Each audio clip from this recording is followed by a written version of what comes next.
esta herramienta, ¿no? Diagrams.net, ¿sí? Es una herramienta, como vimos, que permitía básicamente realizar toda clase de diagramas.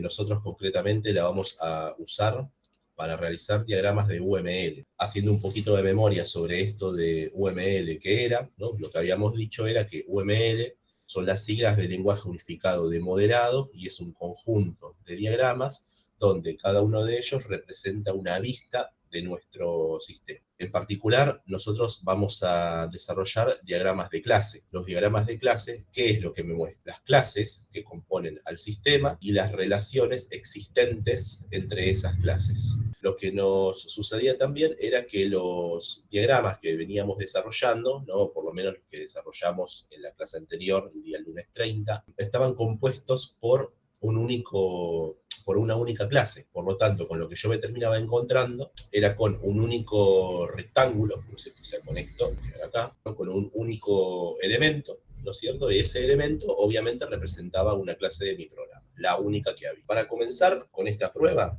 con este ejercicio, vamos a hacer lo siguiente.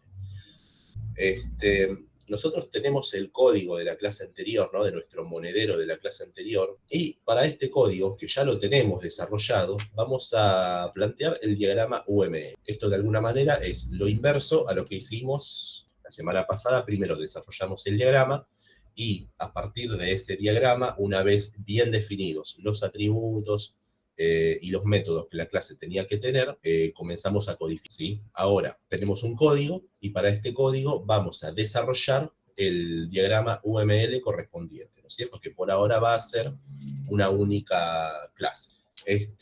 Acá al lado tenemos visible el código fuente, ¿sí? Ustedes me dirán si se llega a distinguir bien la tipografía, si no le hago un poquito más de zoom, ¿sí? ¿Se lee bien ahí o agrandamos un poco más la letra? Sí se ve, profe. Va, en mi Ok, caso, yo lo puedo ver. bueno, Sí, bárbaro. se ve. Bárbaro, buenísimo. Bien, entonces, recordemos cómo se componía esta clase de diagrama, ¿sí? La primera fila es el nombre de la clase, ¿no es cierto? La primera división que tiene es el nombre de la clase.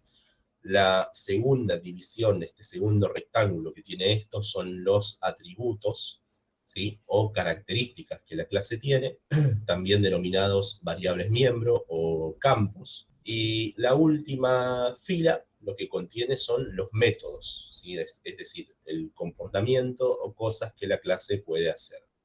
Con esto en mente, ¿no? Y con este código acá al costado, ¿qué es lo que tendría que poner yo acá, en esta primera fila? ¿Qué escribo acá? Monedero, que es el nombre de nuestra clase, ¿no es cierto? Y lo tenemos acá claramente, public class monedero. A continuación, tendríamos que describir los atributos de nuestra clase. Lo que quiero que me digan acá es qué pongo acá en este signo más, o sea, si pongo el signo más, si pongo el signo menos, qué pongo acá donde dice field, field es el nombre del atributo, y qué pongo acá donde dice type, que es el tipo de dato que ese atributo, menos dinero, puntos, doble es el tipo de dato, el menos lo que está indicando, haciendo un poquito de memoria también, es que este elemento en cuestión es un elemento privado, ¿no? Acá lo dice claramente, y dinero, por supuesto, es el nombre del elemento. Vamos a ver los métodos ahora, representar en este diagramita el comportamiento que nuestra clase tiene. ¿Qué escribo acá, en esta primera fila?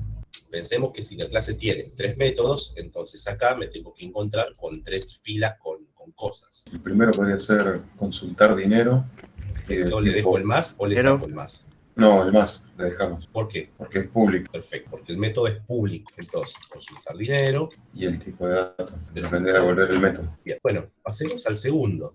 ¿Qué escribo acá? También es público sacar dinero, ¿sí? Por lo tanto, lo vamos a dejar con el más. Sacar dinero y voy. Sacar dinero, voy. Acá tenemos un problema. Sacar dinero, a diferencia de consultar dinero, tiene un parámetro. ¿Cómo represento ese parámetro en este diagrama UML para el método sacar dinero? Entre los paréntesis, lo que voy a poner es el tipo de dato de ese parámetro. En este caso, que sacar dinero tiene un único parámetro de tipo doble, voy a poner doble, y el correspondiente tipo de dato de retorno. Así que acá se puede observar claramente que es void. Claro, solamente el tipo de dato, porque después el nombre que vos le des al parámetro, y bueno, es una cuestión interna del programa. De la implementación. Bueno, por último, poner dinero, doble, hoy. Y acá ya nos queda conformada nuestro diagrama de clases para esta clase monedero. ¿Qué quería decir? Que un elemento, que en este caso es un atributo, ¿no? Pero en general, ¿qué quería decir? Que un elemento sea privado, que solo lo puede ver una Bueno. clase. ¿Qué clase? La clase que le implementa, en realidad la clase donde está definido. Por ejemplo, este atributo dinero que tengo acá, ¿sí? Únicamente es visible desde la clase monedero, ¿no es cierto? O sea, para yo poder ver este atributo dinero, es decir, por verlo tenemos que entender para poder modificarlo o leerlo, ¿sí? O leer su valor. Tengo que estar ubicado en el cuerpo de la clase monedero, o sea, en algún lugar de este bloque de código. Si yo estuviera ubicado en otra clase, por ejemplo, test monedero, que es otra clase completamente diferente, ¿sí?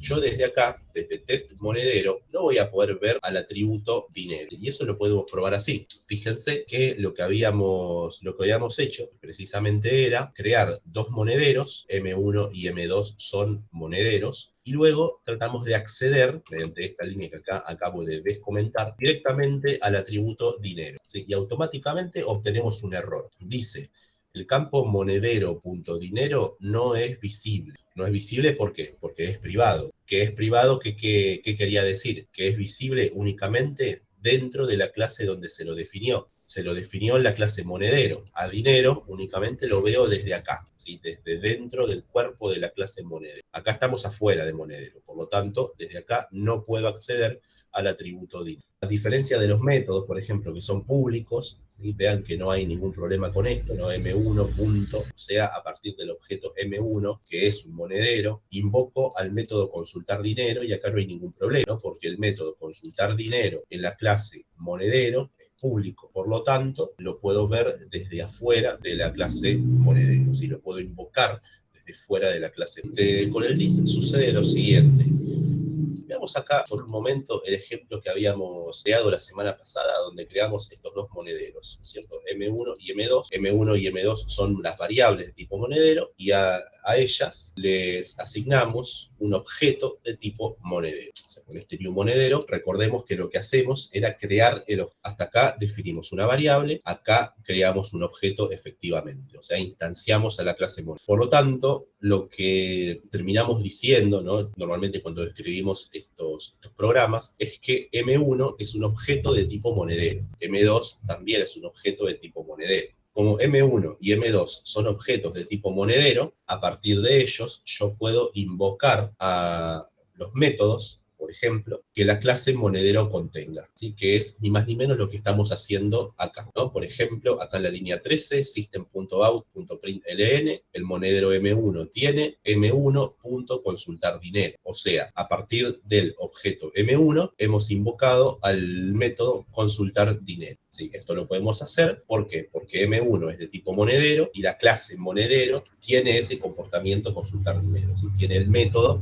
consultar dinero. Por otro lado, acá invocamos a partir de M1 al método sacar dinero, cosa que también podemos hacer por este mismo motivo que dijimos recién. M1 es de tipo monedero y la clase monedero tiene al método sacar dinero, ¿sí? O sea, la clase sabe cómo responder a este mensaje que le estamos pasando, que es sacar dinero. Ahora, algo que creo que está claro acá es que a estos métodos, sacar dinero, consultar dinero, poner dinero en este caso, siempre los hemos invocado a partir de un objeto, ¿no es cierto? A consultar dinero, sacar dinero y poner dinero los hemos invocado a partir del objeto M1, que es de tipo monedero. Acá, a consultar dinero, lo hemos invocado a partir del objeto M2, que también es de tipo monedero. Otro concepto que hemos descrito era el del estado de un objeto. El estado, recordemos que era el valor que los atributos del objeto tienen en un momento dado. Con esas dos cosas en mente, vamos a charlar brevemente de este dis, ¿sí? Que es este dis y que representa.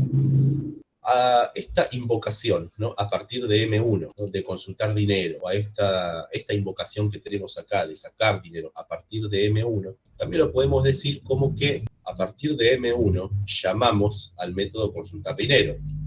Y acá de vuelta, a partir del objeto M1 llamamos al método poner dinero. Y eso se traduce en que a este dis lo denominamos objeto llamador.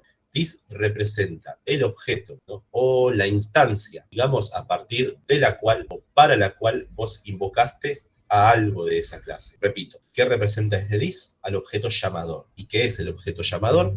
Es el objeto, la instancia de la clase a partir de la cual vos invocaste algún método de esa clase. Entonces, para acá, para la línea 16 o para la línea 14, este dis que aquí tenemos está representando a M1, porque a partir de M1 invocamos a consultar dinero, a partir de M1 llamamos a sacar dinero. Por lo tanto, cuando en M1.consultar dinero, ¿no es cierto? Vos invocás al método consultar dinero, lo hiciste a partir de M1. Por lo tanto, este dis punto dinero, ¿qué es lo que va a contener o a quién va a referir? Y al atributo dinero del objeto a partir del cual llamaste a consultar dinero, o sea, el valor del atributo dinero del objeto M1, ¿sí? Que es el llamador. Eso es lo que representa dis. Dis es el objeto llamador, es el objeto a partir del cual, o en otras palabras, es la instancia a partir de la cual vos invocás o a algún método, ¿sí? O a algún elemento de ese objeto.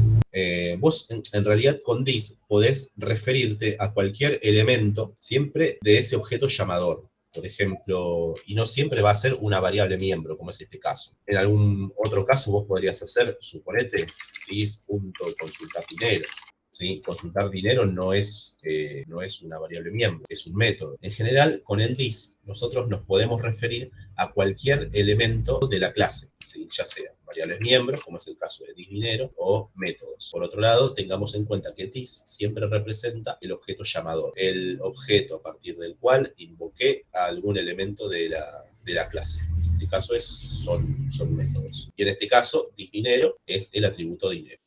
Veamos lo que nos dice la consigna ahora. No, hasta acá es todo lo mismo que ya teníamos antes, ¿sí? O sea, definimos una clase monedero, que esta clase permite gestionar la cantidad de dinero que una persona dispone en un momento dado, habla de los tores, ¿sí? Los métodos, o sea, las cosas que con esta clase monedero yo voy a poder hacer. Vean que me dicen lo siguiente, ¿no? Este es el agregado que le hicimos de manera de poder probar estas relaciones, ¿no? Que se dan entre las clases de nuestro sistema. Dice, el dinero que el monedero contiene se puede expresar en un determinado tipo de moneda, compuesto por el nombre y el código ISO. Por ejemplo, ARS, ¿no? Es el código ISO para peso argentino. USD es el código ISO para dólar estadounidense. Bueno, y después tenemos esta breve línea, lo que hace referencia al método main, para poder probar los métodos que creamos. ¿Sí? O sea, hasta acá es lo que ya tenemos hecho. Y lo nuevo que se agregó ahora es esto, ¿no? De que el dinero que el monedero contiene se puede expresar en un determinado tipo de moneda. Lo que vamos a hacer con esto va a ser lo siguiente. Fíjense que esta moneda,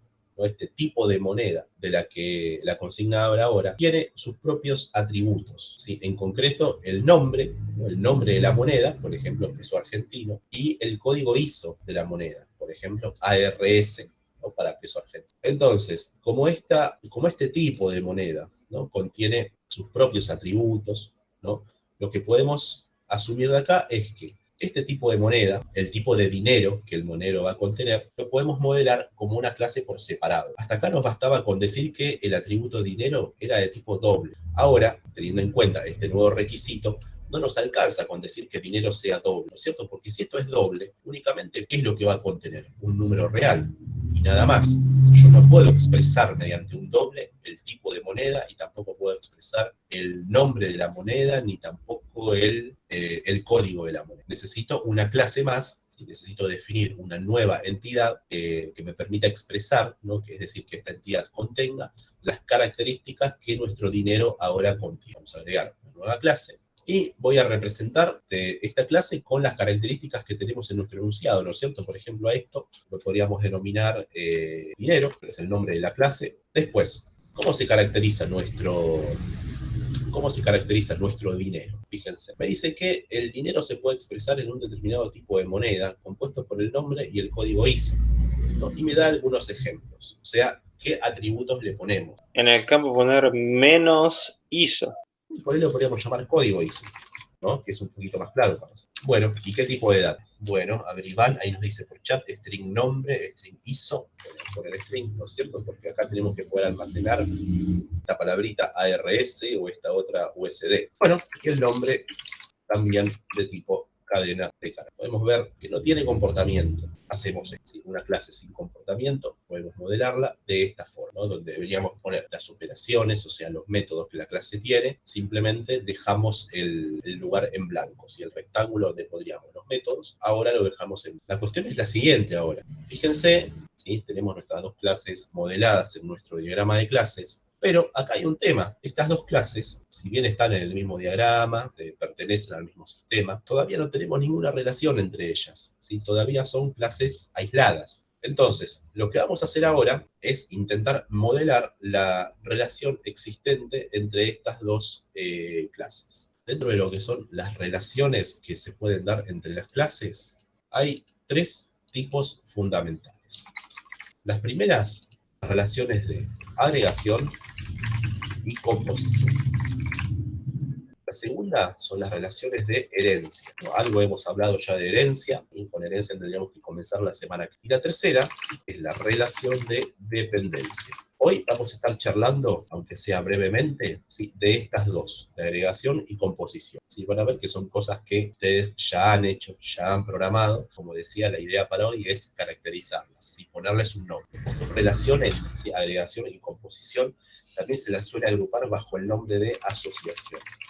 ¿Sí? Entonces, acá va a suceder lo siguiente. Nosotros podemos decir que nuestro monedero, sí, por supuesto, tiene dinero, o sea, tiene un atributo de tipo dinero, es decir, tiene un atributo dinero, perdón, no de tipo dinero, sino que tiene un atributo dinero. O sea, nuestro monedero aparece caracterizado por la cantidad de plata que el monedero posee. Por otro lado, podemos decir también que el monedero tiene un determinado tipo de dinero. Esto mismo lo podemos expresar de la siguiente forma. El dinero forma parte del monedero. Fíjense que existe, o sea, todo depende de cómo yo lea la relación, ¿no es cierto? Porque si estoy leyendo la relación desde monedero hacia dinero, lo que digo es que monedero tiene dinero, tiene en concreto un determinado tipo de dinero. Si leo esta relación al revés, voy a decir que el dinero es parte o forma parte del monedero. Y acá hay algo fundamental a lo que hay que prestarle atención para darnos cuenta ante qué tipo de relación estamos. Y es lo siguiente, acá hemos dicho que el dinero es parte del monedero. Lo fundamental acá es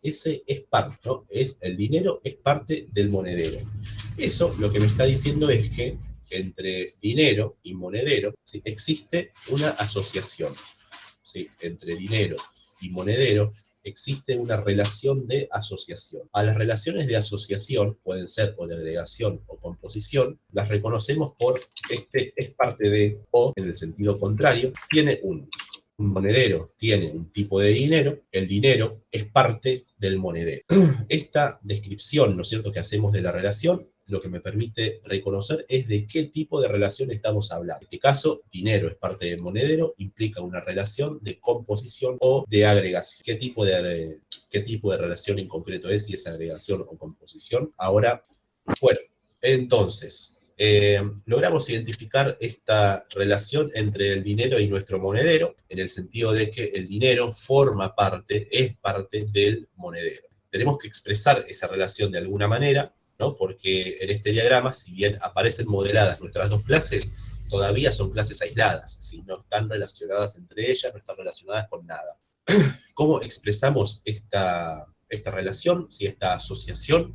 En principio, vamos a conectar nuestras clases así, con una línea continua. Esto que tenemos acá lo podemos leer como una asociación. La clase dinero se asocia con la clase monedero, a su vez la clase monedero se asocia con la clase dinero. Lo que no sabemos, lo que esta simple línea continua no nos permite identificar es de qué tipo de asociación estamos hablando. Vamos a eso. Cuando lo que tenemos entre manos es una relación de composición o una relación de agregación, obviamente podemos distinguirlas utilizando alguna determinada simbología. El otro tema es ¿cómo nos damos cuenta que una relación es de agregación o es de composición? Ambas se describen igual. Dinero es parte de monedero. Monedero tiene dinero. Lo que sucedía con esto es que acá teníamos una asociación más bien genérica. No sabemos si es una agregación o una composición. ¿Cómo las podemos distinguir? Sucede lo siguiente. Una relación de agregación, cuando hablamos de relación de agregación, sucede esto. La existencia de una clase, no, mejor dicho, no, de un objeto, la existencia de un objeto no depende de la existencia de otro objeto. La existencia de un objeto no depende de la existencia de otro objeto. Entonces, acá podemos pensar algo así. El hecho de que exista el dinero, ¿no? Supongamos que tengo un objeto de tipo dinero. Ese objeto, ¿no?, tendrá su correspondiente código ISO, tendrá su correspondiente nombre. Y es más, acá veo que nos olvidamos de algo, que es el monto. Ahora bien, pensemos lo siguiente. Si tenemos un objeto de tipo dinero, ¿sí?, la existencia de ese objeto de tipo dinero, ¿no? La pregunta que nos tenemos que hacer es si la existencia de ese objeto de tipo dinero depende de la existencia del objeto monedero con el que este objeto dinero aparece asociado. Para reconocer una relación de agregación o de composición, ¿sí?, tenemos que ver si la existencia de un objeto está ligada a la existencia del otro. ¿Cómo sería esto acá? La existencia de un objeto de tipo dinero, ¿no?, la existencia del dinero, ¿dependerá de la existencia de nuestro monedero o no? ¿O este objeto de tipo dinero existe de forma independiente de la existencia de nuestro monedero? ¿Sí? Es para discutir, pero en principio parecería que no. Si acá nos dice Cristian también que no. O sea, la existencia del dinero no depende de la existencia del monedero. Y tiene sentido, porque yo puedo tener mi dinero por fuera del monedero, ¿cierto? Nos vamos a encontrar con casos, ¿sí?, donde sucede exactamente lo contrario, donde la existencia de un objeto depende de la existencia de otro objeto. Si sucede esto que decíamos recién, en donde la existencia de un objeto no depende de la existencia de otro, estamos ante una relación de agregación. ¿Sí? Repito, si la existencia de este objeto dinero, ¿sí?, o de un objeto en general no depende de la existencia de otro, entonces estamos ante una relación de agregación. Es una asociación, podemos decir, de tipo agregación. Si sucediera lo contrario, es decir, si la existencia del dinero dependiera del monedero con el que este dinero se asocia, entonces estamos ante una relación de composición. Si la existencia del dinero dependiera del monedero con el que este dinero se asocia, entonces estaríamos ante una relación de composición. ¿Esto qué quiere decir también? Si el objeto compuesto se destruye, entonces se destruyen también todos sus componentes. Habíamos dicho que esta simple línea que tenemos acá moderaba nada más que una asociación, pero no me dice qué tipo de asociación es. ¿Sí? Yo leyendo esto sé que hay una asociación entre dinero y monedero, pero no puedo decir si es una agregación o una composición. En el caso de la agregación, ¿sí?, vamos a usar el siguiente símbolo. A ver, por lo menos con esta herramienta, así con diagrams.net, esto se hace así. Esto que tenemos acá, ¿sí?, ahora sí es una relación de agregación. ¿Cómo me doy cuenta? Y bueno, por el simbolito que esta relación entre dinero y monedero posee. No sé si se llega a distinguir bien, pero lo que tengo de este lado es un diamantito blanco, ¿sí?, un rombito blanco, ¿sí?, sin relleno. Esto es una relación de agregación. Por el contrario, voy a copiar y pegar esto, esta otra, ¿sí?, esto es una relación de composición, ¿sí?, agregación y composición. ¿Sí? Esto que yo lo voy a poner acá no hace falta que esté en los diagramas, ¿no es cierto? Ya leyendo el símbolo uno se da cuenta. Una cosa más, ¿de qué lado pongo el rombo? O sea, ¿de qué lado caracterizo a la agregación o de qué lado caracterizo la composición? El rombo, ¿sí?, ya sea una agregación o una composición, lo vamos a colocar del lado del objeto que estamos componiendo o del lado del objeto que estamos agregando. Como el dinero es parte del monedero, podemos decir con otras palabras que el dinero es un componente del monedero. Y en ese sentido, el monedero es el objeto compuesto. Acá sucede lo mismo. Como el dinero es parte del monedero, el dinero es un componente y el monedero es el objeto compuesto. El símbolo en cuestión lo vamos a colocar del lado del objeto compuesto y del lado del objeto que estamos componiendo. En este caso, monedero. Bien, y una cosita más.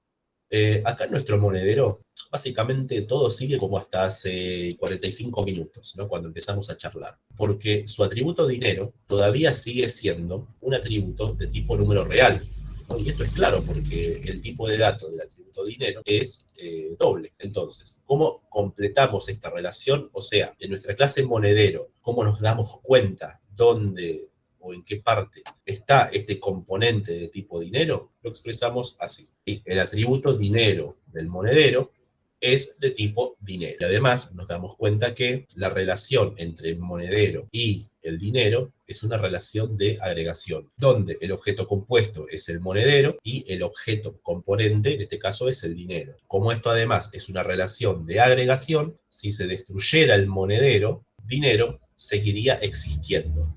¿Sí? Si se destruyera el monedero, el dinero seguiría existiendo. ¿Por qué? Porque es una relación de agregación. En este caso que tenemos una relación de composición, todo sigue igual, o sea, vale lo mismo que dije hasta acá, salvo que si destruyo al objeto compuesto, que en este caso es el monedero, ¿no? El objeto dinero también sería destruido. Entonces, varias cosas tenemos que hacer acá.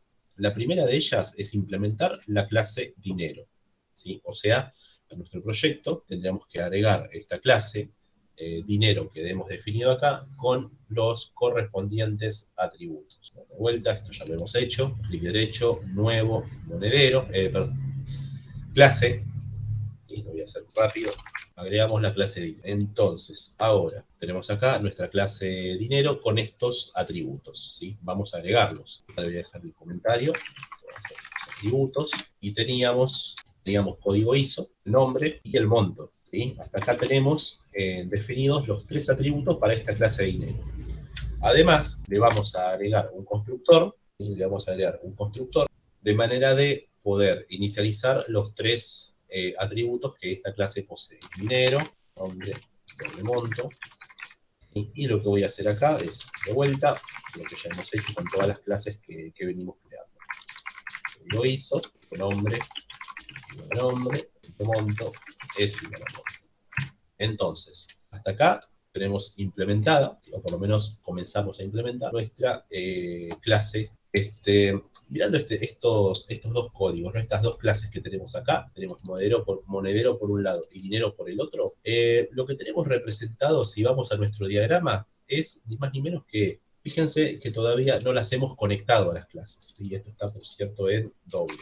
Fíjense que todavía no hicimos la relación, ¿sí? no hicimos esta conexión todavía, esta asociación entre la clase de dinero y la clase monedero. O sea que por ahora, por un lado tengo la clase de dinero y por el otro lado tengo la clase monedero, y nada más. Entonces, ¿cómo realizamos efectivamente la asociación? Fíjense que antes, algo que habíamos hecho acá en el monedero era al parámetro, al atributo dinero, darle el tipo de dato dinero. Y esto no es casualidad. Le damos este tipo de dato porque es el nombre de la clase que acabamos de agregar. De esa forma es que se establece esta relación de asociación o de composición. Lo que tendré que hacer acá entonces, y esto automáticamente me va a tirar errores por todos lados. ¿Por qué? Porque antes este dinero era valor numérico, ¿sí? Era un valor en particular, un valor de número real, ¿sí?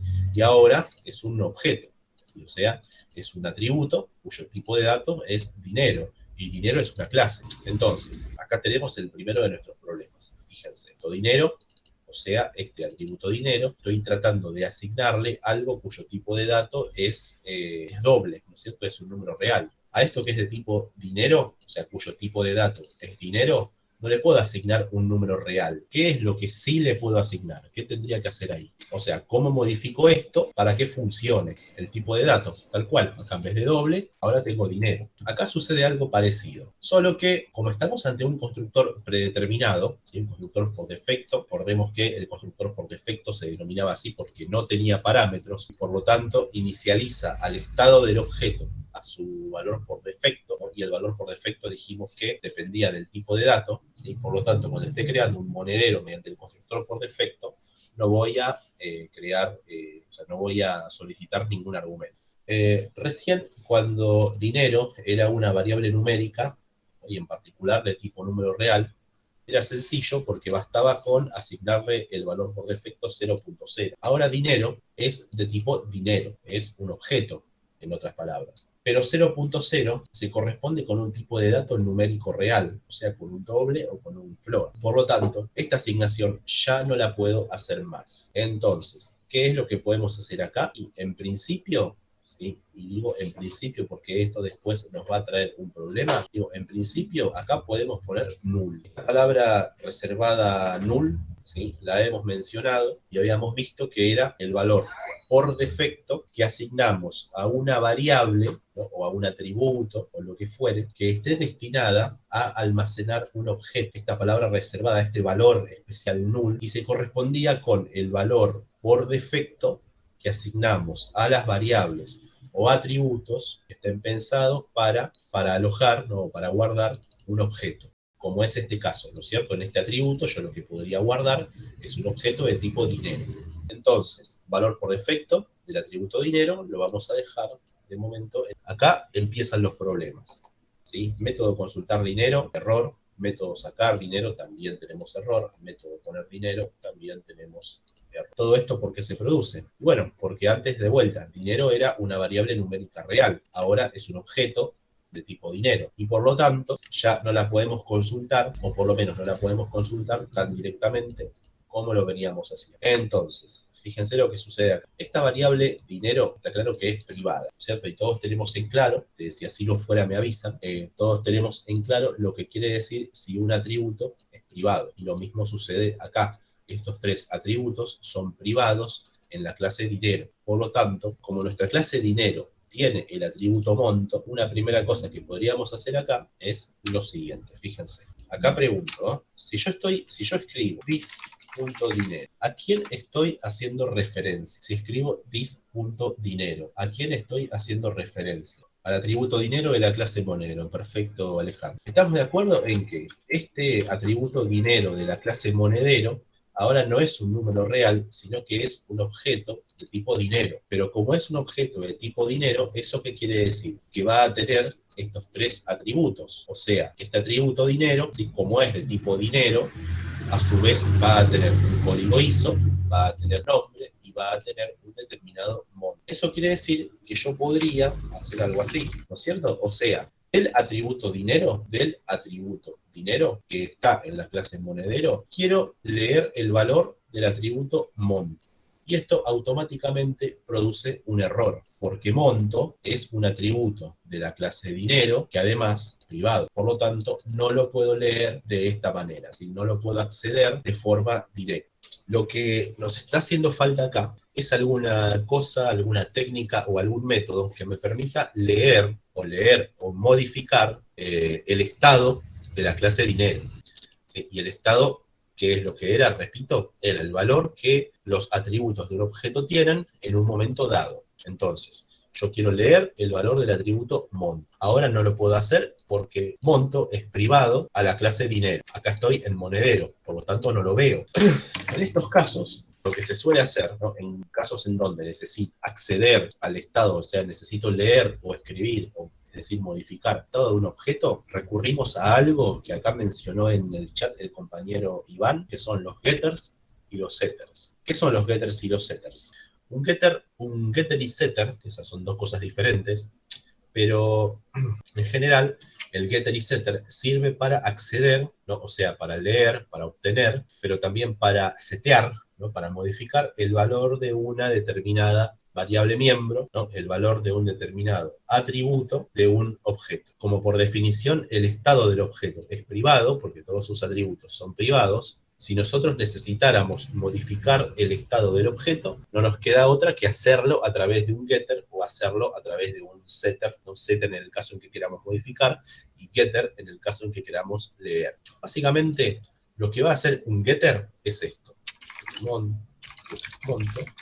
Básicamente, lo que hace el getter es esto. Va a estar asociado a un determinado atributo y me va a retornar, ¿sí? Me va a devolver el valor de ese atributo. ¿Y esto qué quiere decir? Si yo tengo un método getter, ¿no? Que se llama getMonto, ¿qué es lo que va a hacer finalmente este método? Me va a retornar el valor del atributo monto. Y nada más, si no hace otra cosa. Por otro lado, si hablamos de setter, ¿sí? Setter es el correspondiente método que permite alterar el estado de un atributo. ¿Qué es lo que va a hacer esto? Dis.monto. Y lo voy a igualar a algo, ¿sí? A ese algo. Ahora vamos a ver de dónde lo saca, ¿sí? Esto dijimos que era un getter. Vean que simplemente retorna el valor de una variable miembro. Y esto es un setter, ¿no? Que lo que va a hacer, por el contrario, es alterar, si va a modificar el valor de una determinada variable. Pero bueno, entonces, si yo quiero, a ver, pregunto, si yo quiero modificar el atributo monto de la clase dinero, o sea, quiero cambiar el valor de dicho atributo, ¿qué necesito para poder cambiar el valor de ese atributo? A ver, ahí Catriel nos dice un parámetro, y está perfecto, ¿sí? Porque mediante ese parámetro yo le voy a decir al setter cuál es el nuevo valor que el atributo va a tomar. Entonces, monto, dis.monto, o sea, el atributo monto, lo igualamos, ¿sí? Le asignamos lo que me llegó acá por parámetro, ¿sí? Esto es un getter, esto es un setter. El getter lo uso para leer el valor de un atributo, el setter lo uso para setear, o sea, para modificar el valor de un atributo. Volviendo a nuestro monedero, ¿sí? Acá ya hemos hecho la relación con el atributo, con la clase dinero. A ver, pero en este caso no era necesario cambiar el tipo de dato de monto, ¿no? Porque ya era doble. ¿A qué te referís con cambiarle, Damián, el tipo de dato? Nosotros sí, acá en la clase dinero, al atributo monto lo hemos definido de tipo doble, ¿sí? Por lo tanto, si vos querés cambiarle el valor a monto, necesitas decirle al método cuál es el nuevo valor que querés. Ese nuevo valor, por supuesto, va a tener un tipo de dato, pero como el tipo de dato del atributo monto es doble, y lo más lógico es que el nuevo valor que vos le pasás a setMonto sea algo de tipo doble también, ¿sí? O sea, acá no cambiamos en ningún momento el tipo de dato. Si acá recibimos un parámetro de tipo doble, y así como viene, se lo asignamos al atributo monto. Acá no hay ningún, o sea, acá no hay ningún cambio de tipo de datos. No, acá este error, o sea, todo lo que ocasionó que tuviésemos que implementar un getter y setter, fue que nosotros necesitamos poder modificar el valor del atributo monto. Este error que tenemos acá, recordemos que se producía, ¿por qué? Y porque monto, ¿no? Acá monto hace referencia al atributo monto de la clase dinero, pero monto es privado, por lo tanto no lo puedo acceder desde acá, que estoy ubicado dentro de la clase monedero, por lo tanto fuera de la clase dinero. Bueno, en lugar de poner monto, ¿sí? Vamos a recurrir al getter de la clase monto, o sea, get, y esto automáticamente soluciona el problema. ¿Por qué? GetMonto me va a retornar el valor de este atributo. El valor de este atributo, por lo tanto, el tipo de dato de lo que me retorna GetMonto es un doble. Por lo tanto, si yo invoco a este método, ¿no? A partir del atributo dinero que está en monedero y que es de tipo dinero, esto me va a retornar un doble. Por lo tanto, directamente puedo retornar lo que sea que getMonto me devuelva. O sea, esto ya quedaría así funcionando. Fíjense, ahora el monto lo obtenemos a partir de su correspondiente getter y no accediendo directamente a la variable miembro, o sea, al atributo, cosa que por otro lado sería imposible porque es un atributo privado, ¿sí? Acá tenemos otro problema parecido. Este método sacar dinero, ¿qué era lo que hacía? Por un lado se fijaba si era posible sacar esa suma de dinero de nuestro monedero, ¿no? O sea, el monto tenía que ser algo positivo y además el monto que quiero sacar tiene que ser o menor o igual que la cantidad de plata que el monedero tenga, ¿sí? Para poder efectivamente sacar esa cantidad. El tema es que ahora, ¿no? De vuelta, dis.dinero ya no es más un valor numérico real como lo teníamos antes, sino que ahora es un objeto que estoy haciendo acá, ya no lo puedo hacer, o por lo menos no lo puedo hacer así. ¿Qué tengo que poner acá? En vez de poner dis.dinero. Dis.dinero.getMonto. .getMonto. Tal cual, paréntesis, paréntesis, porque este es un método. Esta parte ya quedó solucionada. Ahora, ¿qué tengo que hacer acá? En esta parte. Acá es un poquito más complicado. ¿Sería con el setMonto? Ahí. setMonto, tal cual, Alan. O sea, de dinero, setMonto, ¿no? Y ahora le tengo que decir cuál es el nuevo monto. ¿Sí? ¿Y eso cómo lo hago? ¿Cuál es el nuevo valor que le vamos a dar al atributo monto? A ver, dis.monto.getMonto. Monto no, dinero. Dinero, get. Bien, por ahí va. Menos el monto. Al atributo dinero, ¿sí? Por medio de su setter, ¿no? Le estamos alterando el valor del atributo monto. ¿Cuál es el nuevo valor que le vamos a dar? Este que tenemos acá, ¿no es cierto? Y fíjense, a lo que sea que getMonto me devuelva, o sea, a la cantidad de plata que tengo en ese momento, le estoy restando el valor, el valor del parámetro monto, ¿no es cierto? Que es el que me llega por parámetro al método sacar dinero. Y finalmente, con el resultado de toda esta expresión, lo uso para asignárselo mediante el setter al atributo monto, mediante el setter, del atributo dinero de la clase monedero. ¿Qué tengo que hacer acá? Con el set cambio la cantidad de dinero que queda del monedero. Claro, Vladimir, y la red. ¿Qué tengo que hacer acá? En la línea 37. O sea, punto dinero, punto set dinero, set monto, y punto dinero, punto get monto, más monto. Tenés razón.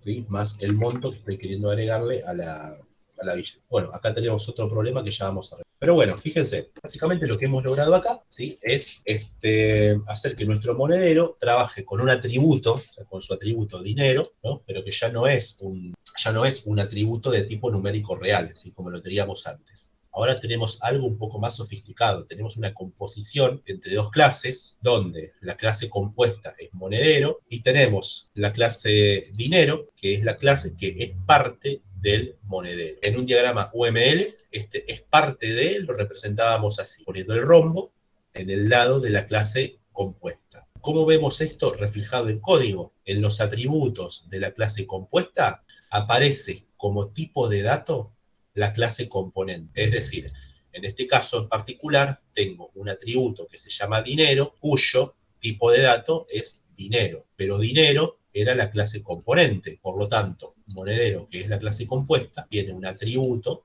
cuyo tipo de dato es la clase componente. Siempre nos vamos a encontrar con que en los atributos de la clase compuesta hay atributos que tienen el tipo de dato de la clase componente. Dinero es parte del monedero, por lo tanto, entre los atributos del monedero voy a tener algo de tipo dinero. Lo que nos estaría faltando ahora, ¿sí? Para terminar de redondear este ejemplo, es hacer que este test monedero funcione. ¿Qué es lo que hacemos ahora con este monedero M1 que claramente ya no lo podemos crear como lo veníamos haciendo? ¿Por qué falla? Vamos a ver qué tenemos en la clase monedero. Siempre tengamos en cuenta que cuando invocamos al operador new, estamos invocando, o por lo menos se invoca automáticamente, algún constructor de la clase que estamos instanciando. Recuerden que new instance crea un objeto a partir de una clase. Por lo tanto, acá estaríamos intentando ejecutar constructor de la clase monedero, porque es la que estamos instanciando, pero además tiene que suceder que ese constructor reciba un parámetro de tipo número real, o sea, doble. Ese constructor en la clase monedero ya no lo tenemos más. Fíjense, no hay ningún constructor que tome un parámetro de tipo doble. ¿Sí? Tenemos uno que toma un parámetro de tipo dinero y tenemos este otro que no toma ningún parámetro. Entonces, vamos a ver cómo lo arreglamos. Yo voy a escribir acá una línea de código, ¿sí? Y ustedes me van a explicar qué es lo que hace. ¿Qué es lo que hace esta línea de código? Estamos creando una instancia, perfecto. Estamos creando una instancia, o sea, estamos instanciando a la clase dinero. Con estos argumentos estamos inicializando al objeto que estamos creando acá. Fíjense. El primero es el código ISO, ¿no? Está claro que cuando hago esto, como pasaba con el monedero, ¿no? Cuando invoco a new seguido el nombre de alguna clase, que en este caso es new dinero, estoy creando un objeto, o sea, estoy instanciando a la clase dinero. Cuando instancio a una clase, se va a ejecutar algún constructor de esa clase. En este caso, como dinero tiene un único constructor que recibe 3 parámetros, el código ISO, que es string, el nombre, que es string, y el monto, que es un doble, necesito pasarle sí o sí estos 3 parámetros, ¿no? Donde el primero es el código ISO, el segundo es el nombre del dinero, el nombre de la moneda, y el tercer parámetro es el monto, ¿sí? Entonces, resumen, acá estamos instanciando a la clase de dinero, ¿no? Inicializándola, como bien nos dice Karen acá por el chat, con estos valores, o sea, inicializamos al objeto que estamos creando con estos argumentos. ¿Está claro, no? Que yo puedo hacer algo así, dinero de 1 o dinero de igual a new dinero, todo lo demás. Acá estamos declarando una variable llamada d con el tipo de dato dinero, ¿sí? A esa variable le asignamos con el signo igual el objeto que creamos de este lado, ¿no es cierto? Con el operador new, seguido el nombre de la clase que es dinero, y los correspondientes argumentos que necesitamos para poder crear un objeto de tipo dinero. A este objeto lo almacenamos en la variable D. Pero acá yo estoy tratando de pasarle algo que es un número real. Y esto ya no lo puedo hacer más. Pero fíjense en lo siguiente. Si yo acá pongo D, en lugar de poner 22.5, al constructor de monedero le estoy pasando al objeto D. Y D contiene, o sea, D es una variable de tipo dinero que está almacenando un objeto de tipo dinero. Por lo tanto, esto que estoy haciendo acá es totalmente válido, porque D es una variable de tipo dinero. Este código ISO, este nombre y este monto, que son atributos de la clase dinero, ahora los tenemos acá, en este atributo de la clase monedero, que es de tipo dinero. Estos tres atributos ahora los tenemos acá, en este objeto, en este atributo. Bueno, voy a ejecutar este programa. ¿Sí? La salida tendría que ser la misma que obteníamos antes, ¿no es cierto? O sea, acá me tiene que dar 22.5, acá me tiene que dar 0, y acá me tiene que dar 400.8. Y de hecho la salida sigue siendo la misma que teníamos antes, ¿no es cierto? ¿Sí? Pero ahora, monedero es una clase compuesta por un determinado tipo de dinero. ¿Sí?